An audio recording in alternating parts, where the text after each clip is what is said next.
with that, let's switch over to the essence of this afternoon, namely tree-level plus intro cross-classified, whereas tomorrow morning will be advanced cross-classified. We're totally skipping the media. So, okay, Tihomir. yeah, I'm gonna get you started on this, and so we have now tree-level modeling, and the beauty of how we do things with Mplus is you don't need to learn anything new, basically. So I'll just go right ahead and show you some tree-level input, and you can see that. Oops, I'm going the wrong way. Doing tree-level is nothing more than just yeah. So that's actually a pretty complicated example, but just within level, between level, and between level 3, and so you just use the same statements as before. So you're ready to go, yeah? That's the end of the lecture, right? Well, we will say a few more things, I guess. So with continuous items, we have in version 7 we have maximum likelihood and Bayesian estimation. With categorical outcomes, we only have the Bayesian estimation, and no count and nominal variables are not available for tree-level.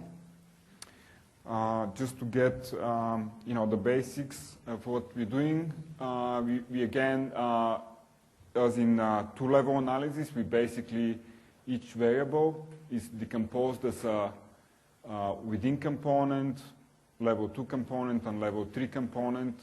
And these can be interpreted as the random intercept at level 3, random intercept at level 2, and the residual. But every variable is basically decomposed that way. Now, because you can, maximum likelihood in general doesn't work well with, variances fixed to 0. So that kind of breaks algorithms. And so we've implemented, different ways to eliminate some of these components. So you can actually, well, that's not the only reason. You can have an observed variable that's observed at level 3, right, only. And so you have to specify that variable that doesn't have these two components, right? So depending where the variable is observed, you can have some of those missing. So you have the within and between commands are used again for specifying variables on different levels. If you specify a variable just as a within only, then you only have this part of the decomposition. And if you specify it as within with brackets level 2, you have this one and this one present, but the third one is missing. You can choose to specify the variable as within level 3, which means that this one is there, and a random intercept at level 3, but not a random intercept at level 2. Between y means that this one and this one are present, but not this one. Between level 2 means that only this one is present, but no variations across the other levels, and level 3 just this one. So basically there's exactly 7 possibilities for having some of these components in the model and not having others. And that's kind of the fundamental decomposition that we start with basically in tree-level modeling. So you decompose this variable. Every variable in the model is decomposed this way. And then each of these components has its own structure equation model. And it's basically the same structure equation model, the standard structure equation models for all 3 levels. And you can have basically latent variables on each of the 3 levels.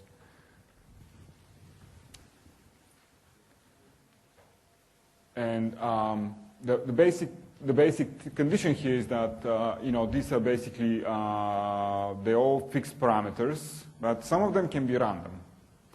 And so with that we are going to talk about which parameters can be random. You can have random slopes as part of this 3-level model that's coming out in version 7, and in 3-level analysis you can have the 2 different types of random slopes that you can define. You can define on the within level, just as in this example right here. And what that means is that the regression parameter changes across clusters, and so this is a random variable that has variances on level 2 and level 3. So just as in this example here, there's a random component on this level. So this actually, it's a little different from level 2, right? Because in level 2, this represents just one variable. Here it represents the sum of two separate random components, one from level 2 and one from level 3. And you can, if you don't want both of them, you can fix the variance to 0, but you get 2, basically. So this will automatically produce 2 random components. Now, the second type of random slope is defined on the middle level. And in that case, there's only one random slope. That's basically the random slope, random component on level 3.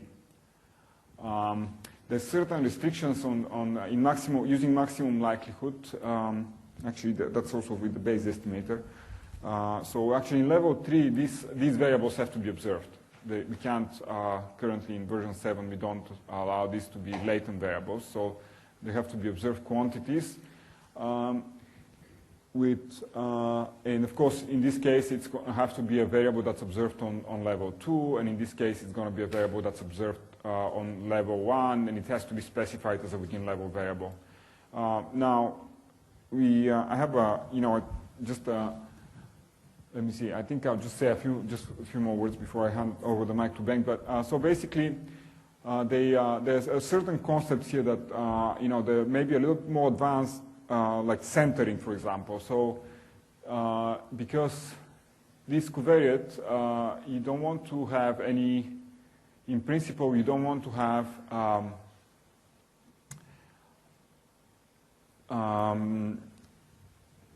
If this variable is not centered, and centering actually, because you have two clusters now, there's two types of centering also. You can center across level 2 or center across level 3. And if you have this here, what centering? You should basically center this around level 2 and basically eliminate if the mean of x actually varies across level 2 clusters. You actually have to subtract that, and there's a centering command which will let you basically center that and only use the variation on the within level. If you don't use the variation on the within level, you're asking for trouble, basically, because you're actually going to end up, there are all kinds of things that can go wrong, but essentially you're going to pull some of the level 2 variance of y into level 1 because you didn't take away that additional variation from the x variables. I'm getting myself in trouble. So that's what we realized. We're trying to put a slide here to try to explain some of these things, and we realized that there's actually, it's kind of an advanced topic. So we're going to go a little simpler, I think. So then, or maybe you can clarify this because I couldn't say. Sorry.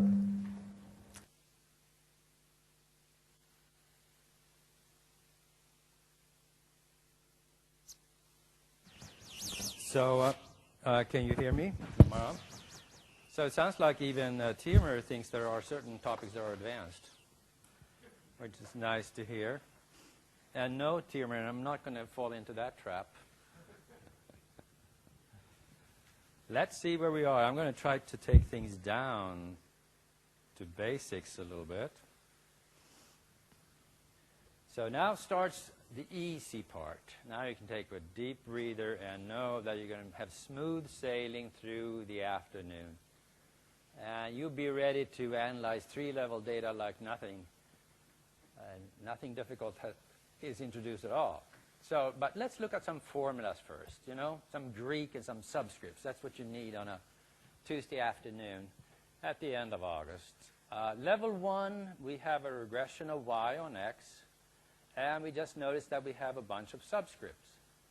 Person I, individual I, in second level cluster J and in third level cluster K.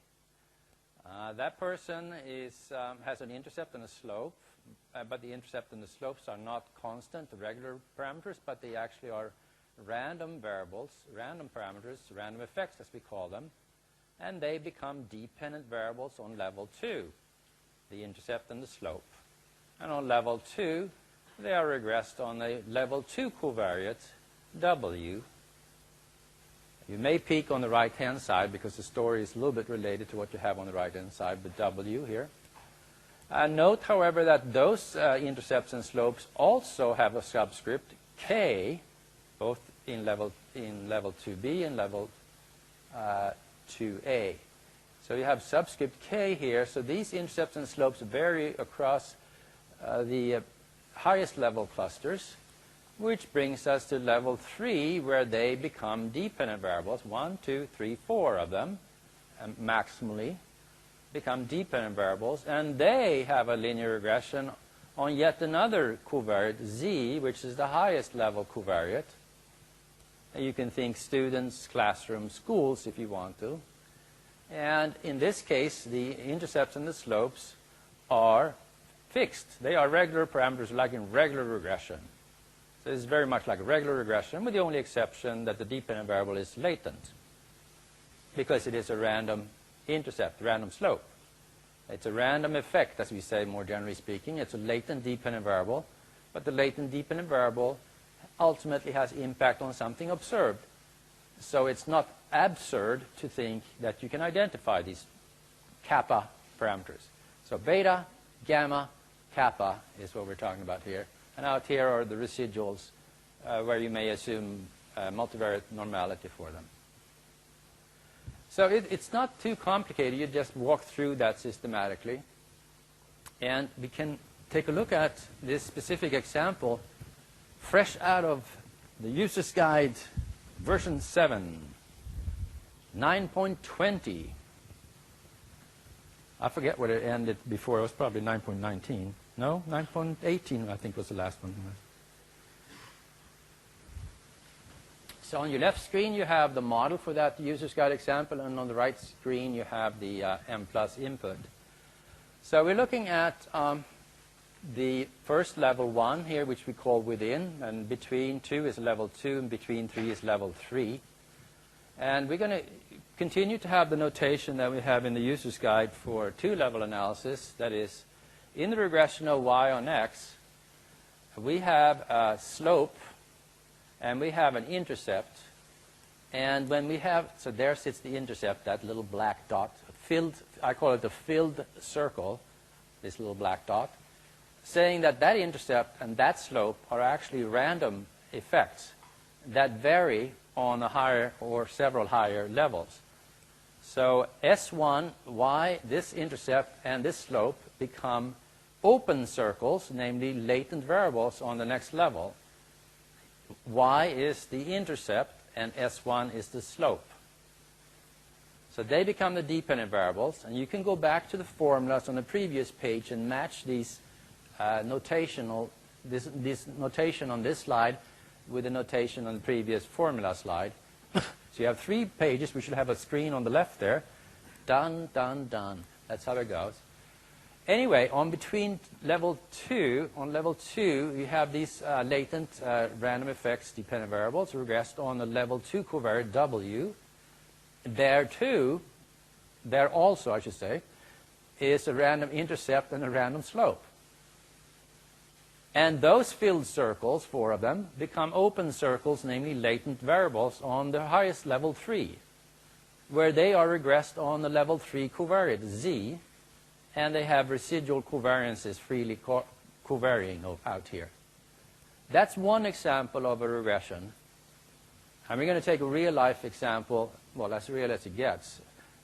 You know what I mean in a second. After this. But let's just look at the syntax here. So again, as in Mplus two-level analysis, you don't have separate data sets for individual and for level 1 and level 2 variables. You have all in one data set. Here we're talking about y, x, w, z, and then cluster level variables. This is a cluster level. The cluster option specifies that the level 3 variable is the highest, the variable that denotes the highest level, say schools, and level 2 is the one nested within level 3, say classrooms, so that level 1, the within level, has to do with students.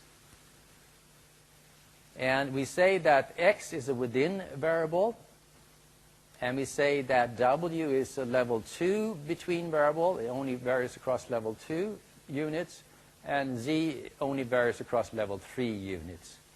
And we specify that this is a 3-level analysis, and we can have 3-level with a random attached to it.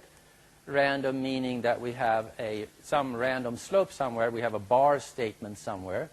Here is on within. You define a random variable S1 by a on statement after the bar.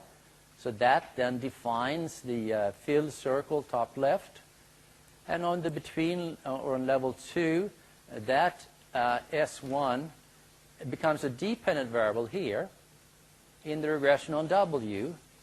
And that random slope has a random slope S12 in its regression on W. So random slopes have random slopes as well. And S2 is the random slope for Y on W, where Y is the random intercept. Y here is the random intercept in the individual regression. And then we specify the covariance Y with S1 because by default I think it's set at 0. So you have to make sure that you get the parameters that you want, looking at Tech1 or the output as usual. And on between level 3, you have all of these 4 random variables, latent random variables, regressed on Z, and you add some covariances among them. So it's not that complicated, right? Let's put it in a more of a substantive context. Let's look at the hot nurses data.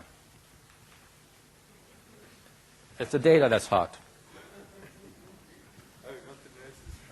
So we have here a very interesting real data set, as real as it gets, namely cleverly concocted by a certain Hugh Hawks.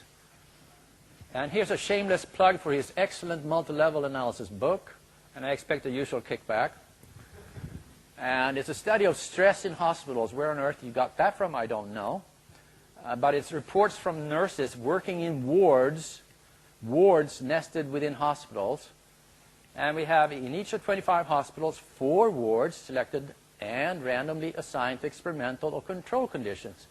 It's a cluster randomized trial.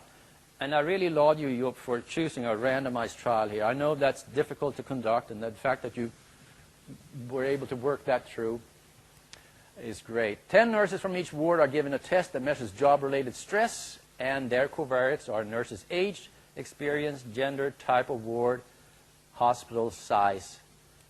And the research question is the experimental effect different in... And we changed colors, didn't we? That means the bulb is on its way out. I better hurry up.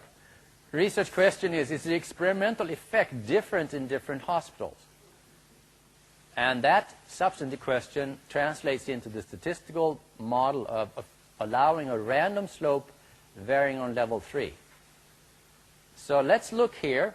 On the right, that text becomes clarified. You have stress of the nurse regressed on age, gender, and experience of the nurse. And you allow for a random intercept only. So here it's simpler than in the user's guide example. There's no random slope. So that filled circle becomes an open circle or latent dependent variable, which is the random intercept of stress. And it's regressed on ward type, but more importantly on the experimental condition. I mean, this is a cluster randomized trial on level 2, so the experimental condition is randomized on level 2, and we think that the treatment influences the stress, that is probably trying to lower the stress, but the magnitude of the influence, which is the slope, is a random slope that varies across hospitals and is a functional hospital size. So maybe the lowering of stress is particularly effective in hospitals of, say, a small size or a large size. I don't know. But it varies across hospitals, particularly the characteristic of hospital size. So you carry these to filled circles onto the highest third level and have them as dependent variables. To answer the research question on the left, again going back, is the experimental effect different in different hospitals? And it can, therefore, we have a slope that can vary across hospitals. So that's a good hypothetical example, because it really activates the middle level in a nice way, where things vary then on the highest level. So I really like that example. And here's how you start talking about it.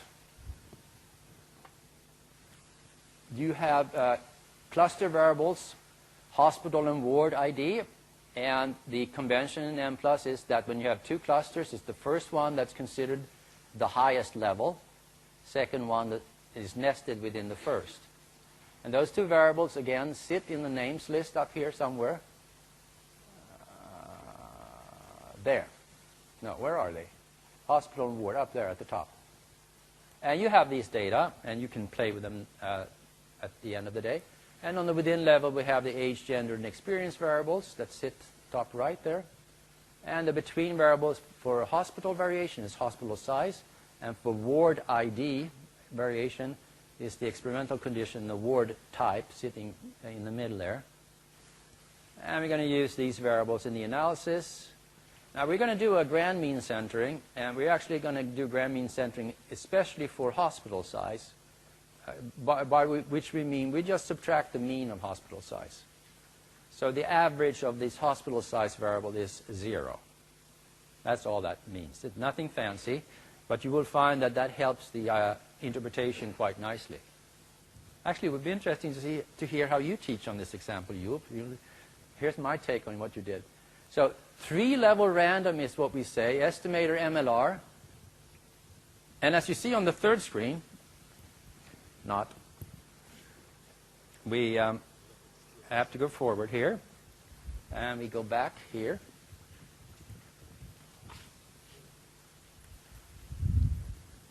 Over here, we have the action. Now we have declared variables, set up the rules of the game, and now let's start modeling. What's the model? Well, we have a simple regression stressed on 3 x variables. Nothing to it. Standard regression, no random slopes or intercept or anything. We have, however, we do have a random intercept, and that is stress here on the second level, on the ward level, is a random intercept, which is regressed on the experimental condition here on the left, with random slope S. S sits here. And we also regress stress on ward type, where that is a fixed slope regression, nothing random here. So you can blend them like that. And we estimate, let's see. Yeah, that's it for the second level. And then the hospital level, the highest level, we have the random slope S, and the random intercept, the level 3 part of the random intercept stress, that is this open circle. Both of them regressed on hospital size. And just to emphasize that we will actually estimate the residual variance and estimate a covariance, this double-headed arrow here. You can ask for factor scores, get factor scores for all of these random latent variables. No problem. I should forward here, I guess. Here are some results. For the within level, we have a regular linear regression where stress seems to increase significantly with age. It goes down when gender is 1 instead of 0, and I don't know if that is male or female, it doesn't matter. Stress goes down the more experienced you are, I guess. Significantly here you have the Z score, or T ratio as Tihomir called it. And you have a residual variance, and if you ask for standardized solution, you will get an R square. Then on the ward level, the second level, you have stress regressed on ward type. So once we know what ward type is, we can interpret this estimate, but it's not significant, so it's not too interesting to interpret. action picks up on the slide 113 between hospital level. That's what we're really interested in, right? S on hospital size. That says we have a cross-level interaction, folks. Cross-level interaction. Whenever you have a random slope that is influenced by a high-level variable, you have an interaction between that high-level variable and the predictor variable where the random slope was identified. Let me tell you what I mean by that. S on hospital size is positive significant. What does it mean? It means that when hospital size increases, the slope slope value increases. And what does it mean that the slope value increases? It means that the effect of the experimental condition increases. The effect of the experimental condition on stress increases. So when hospital size increases, the slope value increases. Slope value increasing means that the effect of the experimental condition on stress increases. So the hospital size, when it's large, means that we have a stronger experimental effect. And it's significant. Note, however, we still don't know what the experimental effect size is. We have to look at the mean of S. And here it comes. It says intercept, but it is really the mean of S, right? Because S is regress on hospital size, and mean of the hospital size is 0, which implies that the intercept in that regression is the same as the mean. You know, mean of a dependent variable is equal to the intercept plus the slope times the mean of the predictor. The mean of the predictor is 0. The mean of the dependent variable is equal to its intercept.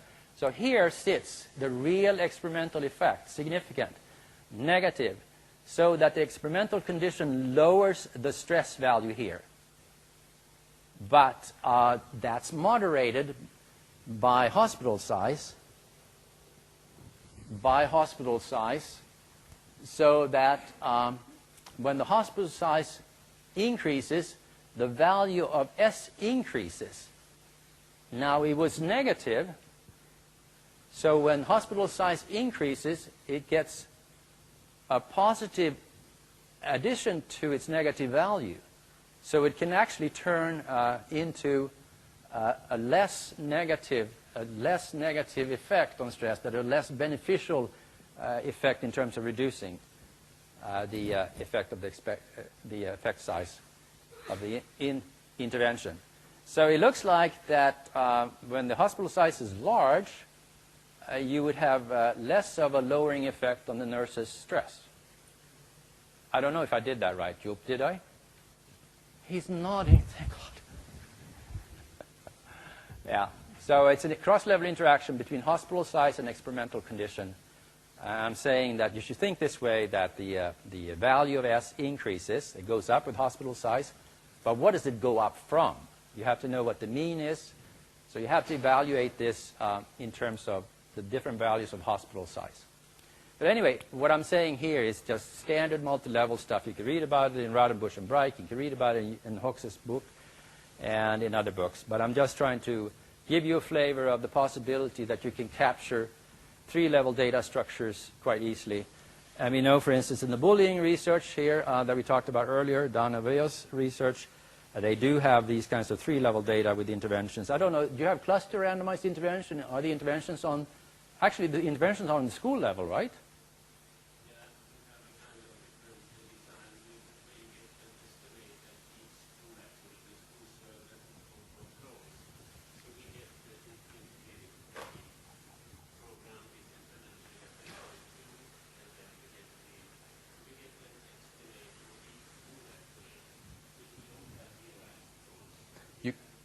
You could, by factor scores, yeah.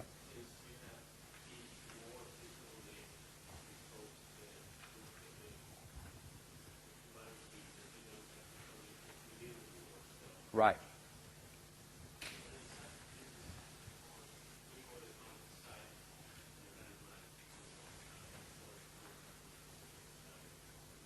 Okay. Next example, we go from regression to path analysis because as Tihomir showed, he showed a totally general structural equation model on each of the 3 levels. So, we do it generally. And here's a simple example of a path model, mediation model. Y is the mediator, U is the distal, and you have the indirect effect this way. We throw in the little twist that U is not continuous but categorical. You see the random intercepts here, the filled circles, which become open circles, latent variables on the second level. A random intercept for a binary variable is a continuous variable. So these are continuous variable regressions.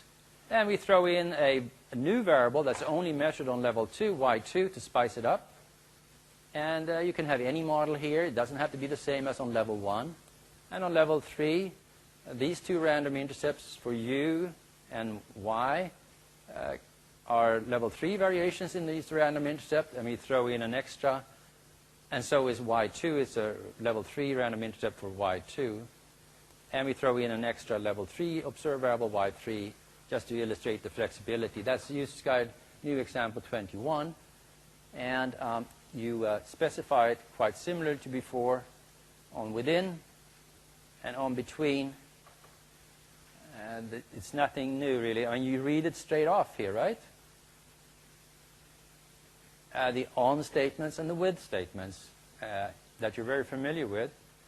Here we have to do the estimation by base because one of the dependent variables is categorical. We don't have ML for that, and we don't feel we need it either. And the between variable, the y2 variable, is measured on level 2. And, the w is a level 2 variable, and z and y3 are level 3 variables. Whereas, is this right, Tihomir? Should have said y2 here?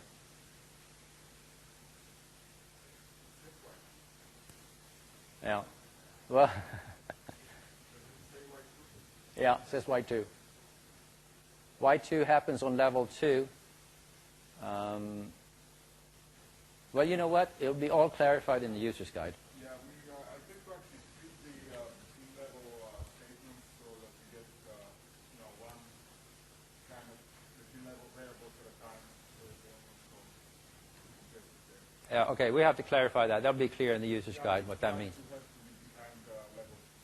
Yeah, I think so. y2 has to be over here, right? Yeah, that throws me off too. Okay, but you see the gist of it is that we want to illustrate that this is totally general, totally. actually, I don't think so, because you have a random intercept there, right? So Yeah. if you put it behind the levels, you won't have the random intercept. We'll clear it up later after. It's a between variable. They have it's just both the second and third level. That's correct. Okay, so it is correct, but the explanation will follow. We don't want to get stuck on details. We want to talk about the big features, the big concepts here. And here's the mimic analysis. It's so long it has to take up 2 pages. So 3-level mimic, 2 factors on the first level. One of the factors has a random slope regression on its covariates, the other doesn't. All of the indicators have filled circles, which turn into random intercept latent variables on level 2, measured by a factor, FB2, and that's in line with regular 2-level factor analysis. And that factor and that random slope S have random slopes in their regression on the level 2 covariate W. And on level 3, as you see, there are several filled circles here on level 2, and they turn into open circles on level 3. So the Y's that were measured for the individuals have variation also on level 3, as explained by a factor. And then you have covariances between all these different random effects here that were defined on level 2. Nothing to it, really, except the algorithms. Are you tearing your hair out, Tihomir? And the input is here. I'm not going to go through it, but just know that you have it there. Here is a Monte Carlo study that you might be interested in on slide 120. you may want to do that to study power and study quality of estimation. So I thought we should have that as part of the training here. Same slide on both screens. You have a Monte Carlo statement. You have, this is for the 3-level mimic analysis with 5 students in 30 classrooms in 50 schools. And that's generated by class sizes here, 50 schools, 30 classrooms, 5 students. And that adds up to 7,500 observations. And we define within and between variables here. We have a type 3-level random. We use estimator MLR. We could use Bayes as well. But here comes a Tech 9 scary message. This is where Mplus turns from female to male here. So Tihomir writes these most scary error messages. And here it's emphasized by being bold as well. So we do 500 replications. We say n reps equal 500 replications, draw 500 samples, analyze 500 times. And Tech 9 is where you get technical information from each of those 500 analyses. And it says we cannot trust the standard errors. Parameter 51 and a condition number that is 0 in machine precision. And that's exactly 0, which means you have a singular information matrix. The model may not be identified. Non-identification most likely due to having more parameters than the number of level 3 clusters. Reduced number of parameters. Beep, beep, beep. You know. So the question is, should we worry? And Tihomir, you vote no, right? It could happen that very often that you have more parameters than level 3 clusters. This involves parameters 51 and 52. We only had 50 clusters at the highest level. And this will often happen, I think. But if you look at the results of the Monte Carlo study, you can answer your own question. Should you worry? And you look at this Monte Carlo output, and Tihomir has talked about mean square error. He's talked about the 95% coverage, which you want to be as close to 0.95 as possible. This looks great. This is very close. Anything between 0.90, 92, and 0.98 to 1 is pretty good. And it continues on the next page. The level 3 parameters are the ones that are hardest to estimate. The coverage is pretty good there as well, which implies that the average standard errors are close to the empirical variation. And on top of that, we have fairly small bias. Here are the estimates compared to the true data, true parameter values that generated the data. Very good results. So that scary message was totally unnecessary. But Tihomir wants to say something. But you have to talk into a microphone, so we got to record it for posterity. I got him going.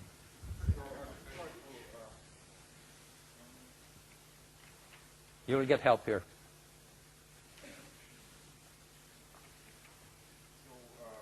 Basically, the reason we have to have this message, right? Because if you're actually putting an identified model where you say to get to fix the variance of f at 1, you have all the loading also quick, and then we check for identifications by using the information matrix.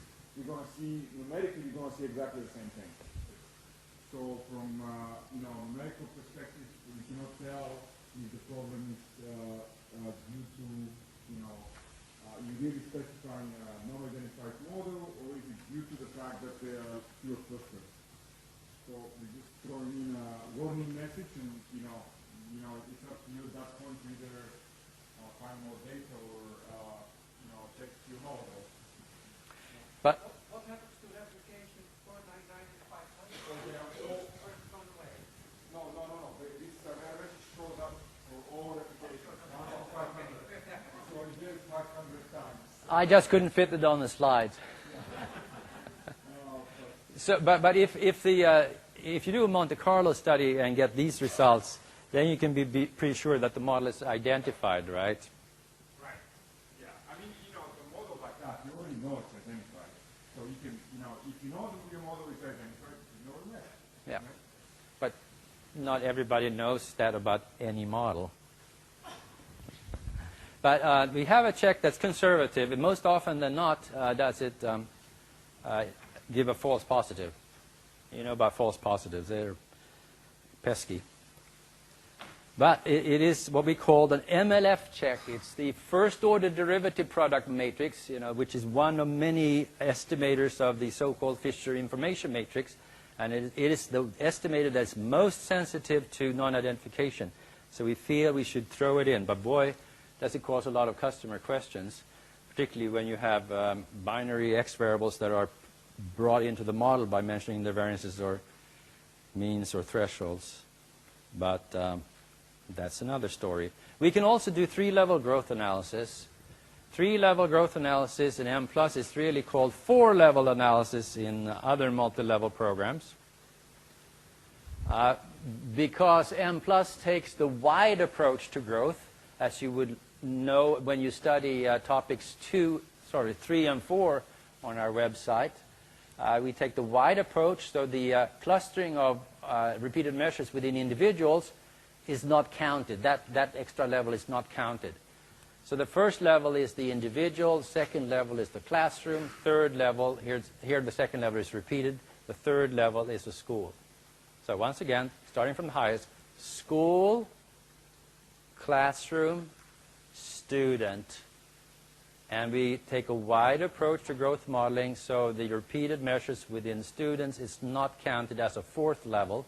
In our opinion, growth modeling is much better done in a wide format than in the long format because you have more modeling flexibility, although you can't always take the wide approach because you may have too many time points, etc., etc. It's a long story of topic 3.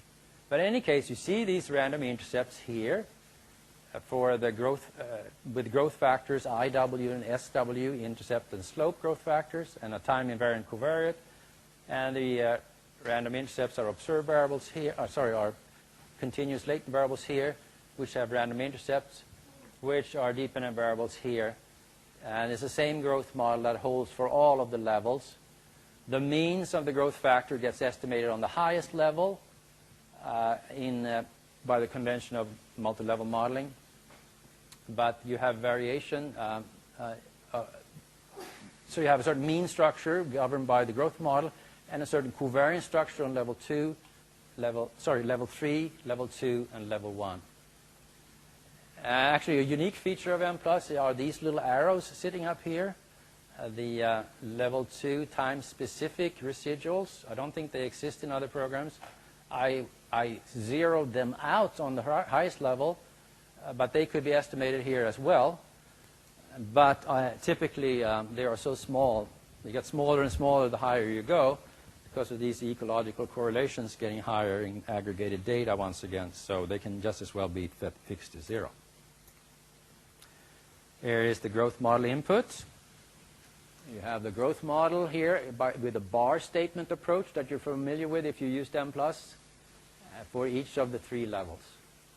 Nothing special to it. And with that, Tihomir takes over. Is it getting a little warm in the room here, do you think? Can we have increased the ventilation somehow? No. Okay, that's fine.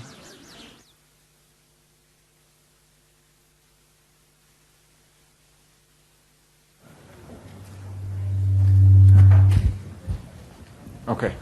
So I'm just going to... so we are also in version 7. Now you can also do 3-level complex. And what you need to do is use estimator MLR, just like in 2-level complex. And now you're going to have to specify 3 clustering variables. And the interpretation is that, for 3-level modeling, you're going to model this cluster 2 variable, the effect for cluster 2 variable and effect for cluster 3 variable. And the cluster 4 variable is always only going to be used for standard error estimation. And these clustering variables, they're nested within each other, this being the highest cluster variable.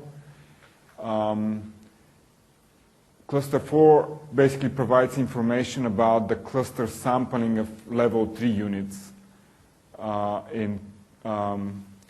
When you use type equals 3 level complex, you kind of have to make sure that you're using all these features the way that they're represented in the survey.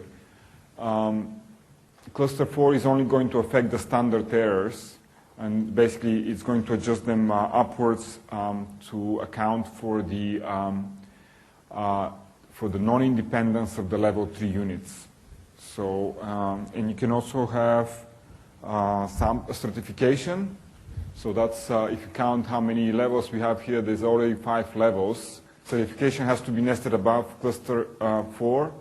And you can actually have multiple group on top of that, so it's kind of another level on top of that as well. You can also add sampling weights. Again, you have to make sure you're adding them properly. So you have 3 commands now for the 3 different levels. That's the within level weight, between level for the middle level, and V2 weight for the third level. And again, this weight should be 1 over the probability of being selected in the sample. And the product of the 3 is actually the total probability, 1 over the total probability of being in the sample. However, here you have to use the conditional probabilities, basically, of being selected for each of the levels. So this is basically the probability of level 2 unit being selected. Of course, for that unit to be selected, the level 3 unit that it belongs to has to be already selected. So it's just really the probability of level 2 being selected. So, in order to get an estimator to give you the right results, you have to put in the right sampling weights in here. So you have to think through these conditions and formulas. You can also use different scaling methods for the weights, and the scaling, different scaling methods are described in the technical appendix. But yeah, we actually wrote this for a level 2 scalings, but those scaling methods also apply for level 3. Just another brief topic is multiple imputation methods. So we can actually do this in the level 3 analysis for level 3 data, and also for cross-classified data. These multiple imputations are possible now in version 7, and basically you get multiple imputations simply because we can estimate a model with the Bayesian estimator. As long as you estimate a model with the Bayesian estimator, you can add a data imputation statement that will let you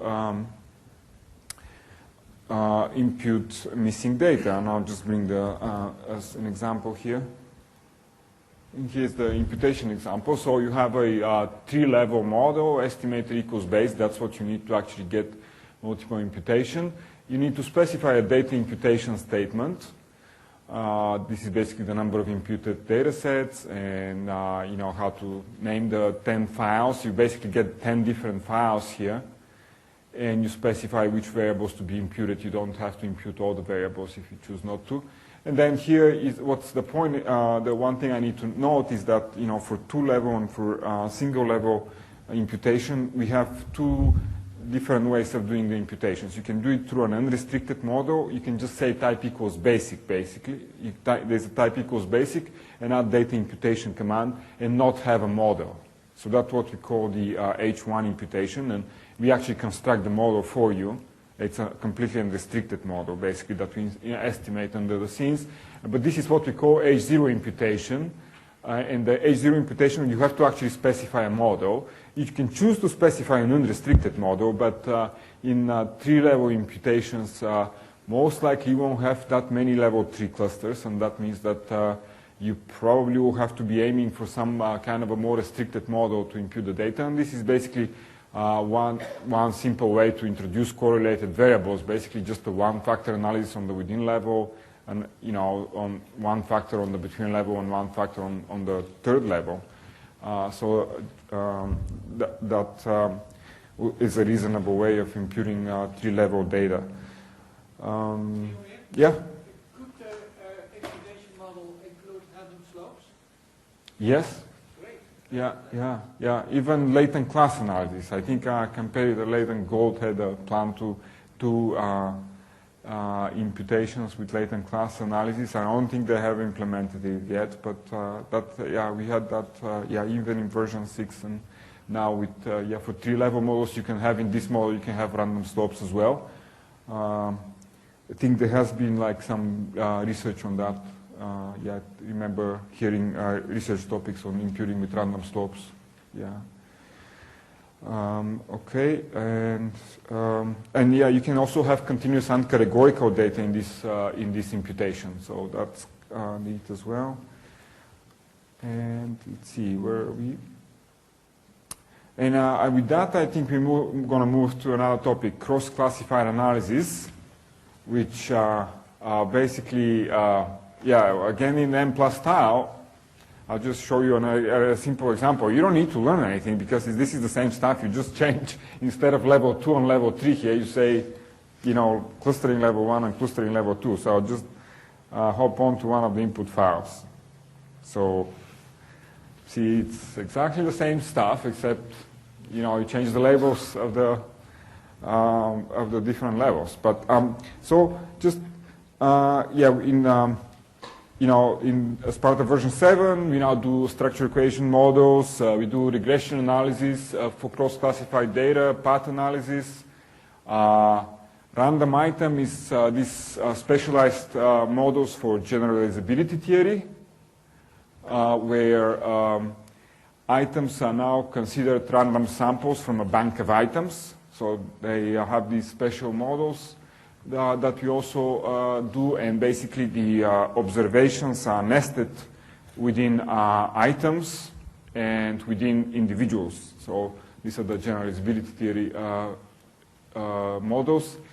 And we also have, we've got really interested in this longitudinal analysis where observations are nested within time and also within subjects. So we're actually going to talk about that tomorrow, where we are going to show some new longitudinal models that come out of this cross-classified structure equation modeling development that we have in version 7.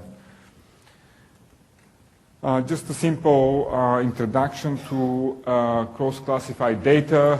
One of the very first example, that's from Goldstein and Fielding and Goldstein book here, and what does cross-classified data looks like? You have two separate clustering variables, and they're not nested within each other, right? In 3-level, you also had two clustering variables, but they were nested in each other, and these are not nested in each other. So the two clustering variables are these are basically the information about students, and you have one clustering variable which is the school they belong to, and another clustering variable is the neighborhood they belong to. That's a typical unexpected distribution of where the axis basically represent a student here, and you can see school 1 and neighborhood 1. Most people from neighborhood 1 go to school 1, but not all of them. Some of them go somewhere else, and same for this school 2. Most people in neighborhood 2 go to school 2, but there's some exceptions.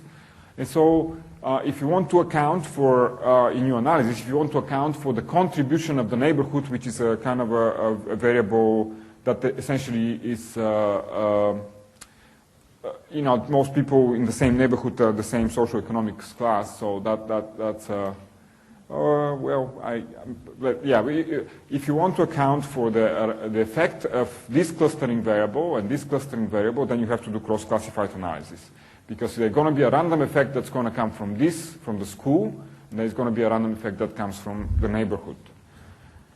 And just a few examples, where you can apply this cross-classified modeling. And again, everything is multivariate as usual for Mplus. Just some examples to go through some examples. So in certain cases you can find the nesting the two clustering variables in like natural settings. For example, if you have if you have student performance scores as your dependent variable, and that variable is nested within students and also within teachers. So if you have, for example, the math performance of a student, for several grades, then these performance scores are going to be nested within different teachers and also within the students. In certain cases, the cross-classified nature of the data comes just from the design. For example, observations can be nested within individuals, but also they can be nested within treatments or situations that the data is collected.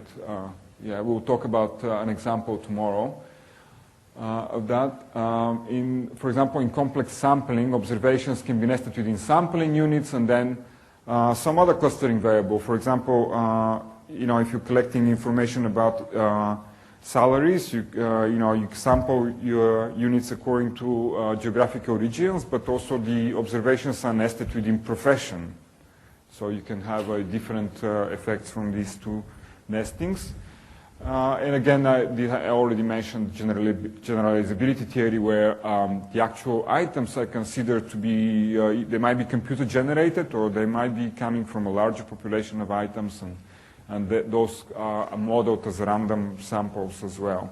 And so the actual responses, correct, incorrect response would be nested within the student and the random item. And that's particularly useful when you have different items actually be assigned to different students, and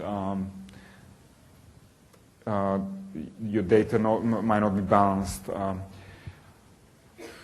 So why do we want to model, again, both sets of clusterings? Of course, one good reason is that we will discover the true predictor and exploratory effect stemming from that clustering.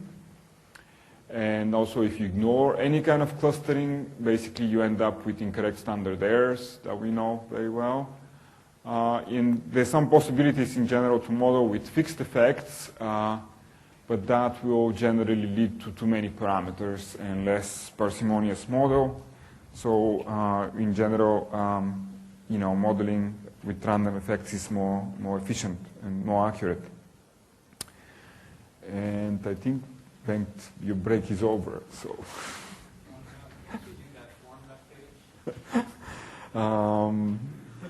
I think I haven't read that slide, so sorry.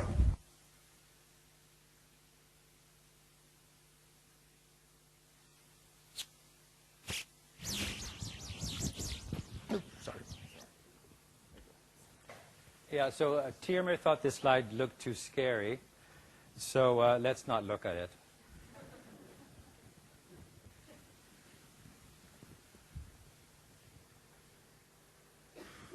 If he thinks it's scary, then it probably is. We'll do the same thing for cross-classified data as we did for 3-level. First we take an abstract user's guide example to learn a little bit about syntax, and then we try to put it in a more substantive context. Here on the left then are the 3 different parts of the model.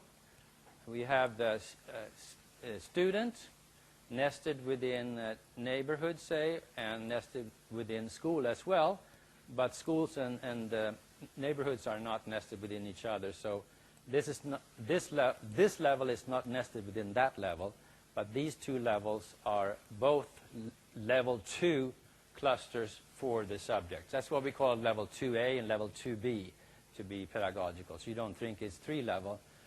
Although statistically, I guess, you benefited a lot, Tihomir, from the 3-level programming when you went to cross-classified. You don't have to answer that question. No, that was not a real question, Tihomir. It was a sort of a rhetorical question. We don't have to get into the programming there, but Here we have then a random intercept. You see that little black filled dot, and a random slope for one of the x variables. So on the two higher levels, there should be a y and the s, and the y and the s potentially. They could have random variation, could have variation contributions from each of the two levels, and their variation could be related to school level covariates and the neighborhood level covariates. So on the right, you see the Mplus input. The essential thing is type equals cross-classified. You don't have to write it all out. Type equals cross is probably what you're going to write. And here it's random because you have a random slope up there. Otherwise, we could have skipped that word.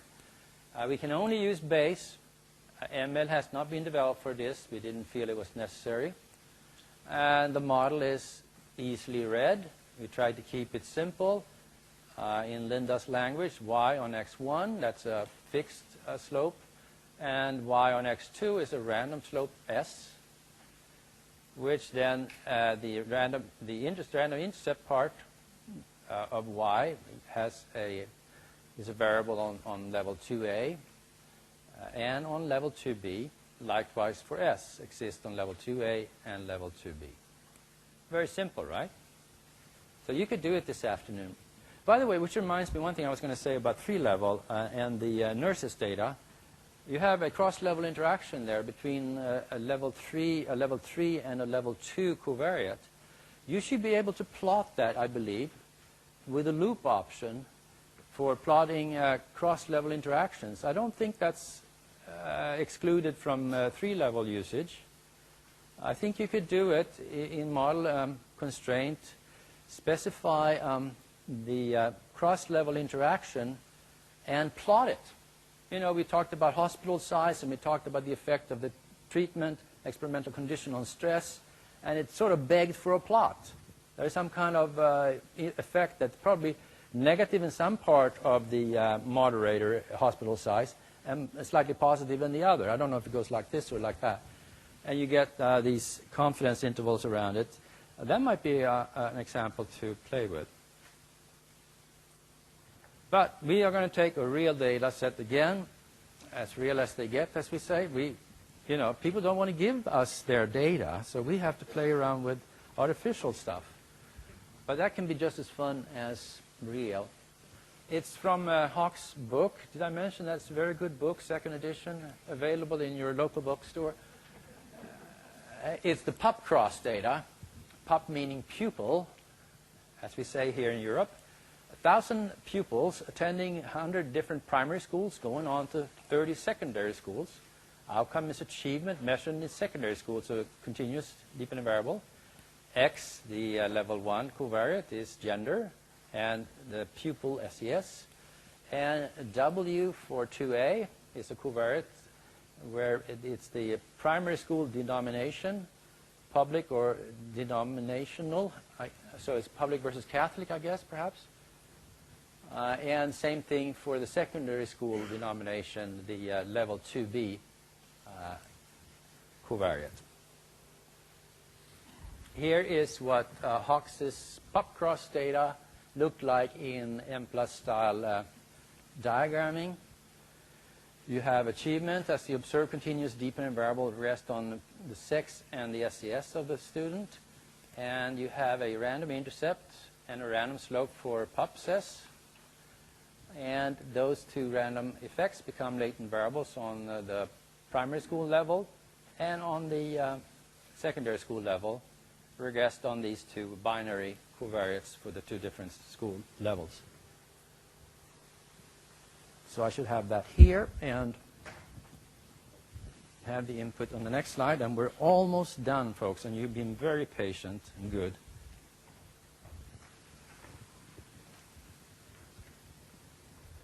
So you see then the translation on the left. Type group is cross-classified. We don't need random because we don't have any random slopes. Here we are just having an empty model where we only have in the use variables list achieve.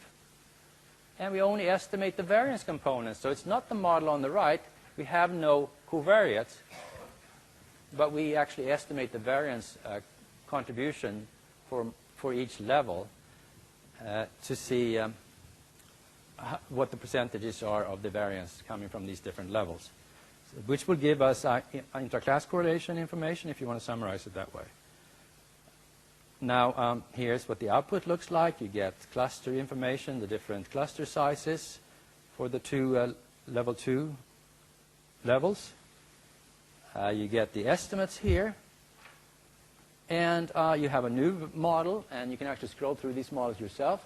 What's changed is the use variable list. Now we add the pupil covariates, the two of them, and on within we have achieved now regressed on pupil, sex, and pupsess. But on the two between levels, we only estimate the variance components. We have not yet brought in the denominational covariates. Very easy, so I can go quickly through it. We don't look at the results. And then you add use variables. Well, here actually you only add a random slope. So here's the random slope achieved on pupsess. Before it was fixed, now it's random, which means that on the two higher levels you can estimate the variance of that random slope as well. Although on the secondary school we don't believe it is there, so we fix it at 0. We're not interested in estimating it. Very simple, and the results are there. And then we move on to include the P denom, this covariate, but not yet the S denom, and we can have a regression on that primary school level like that. And onwards and upwards. Quite simple, right? You're onto it already. You can go to cross-classified path analysis, moving from regression to path analysis, and there's nothing to it. And it shouldn't be, because you should focus on the interpretation and the data, not on the actual specifications in Mplus. So you have a simple mediation model here with random intercepts that can, the variance of which can be estimated for, say, neighborhood and school with level-specific covariates, and it looks like on the right. Simple as that. Slide 151. The last slide of the day, and you have done it, folks. Congratulations. And we will now take questions. And Tihomir, do you want to come up and join us? And let's see which one is easiest to turn on.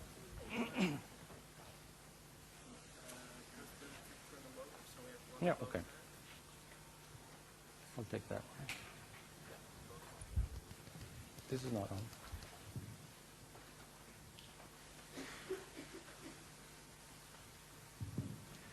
So that was the gentle introduction to cross-classified. We're done with the 3-level.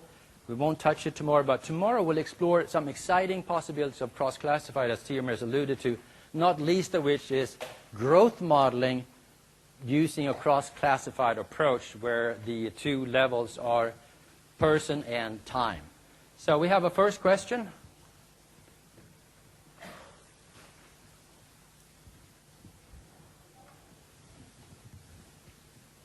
Thanks. A very applied question. How do you ask for cluster means in a 3-level analysis? How do you ask for cluster means? Yes, sir. You mean automatic creation of a cluster mean, Yes. like you do in the 2-level analysis? Yes, so it does ask for cluster mean. And then you want to define what is level 2, level 3. I don't think we have that option, do we? Or do we? We do have 2 times sampling. Sure. We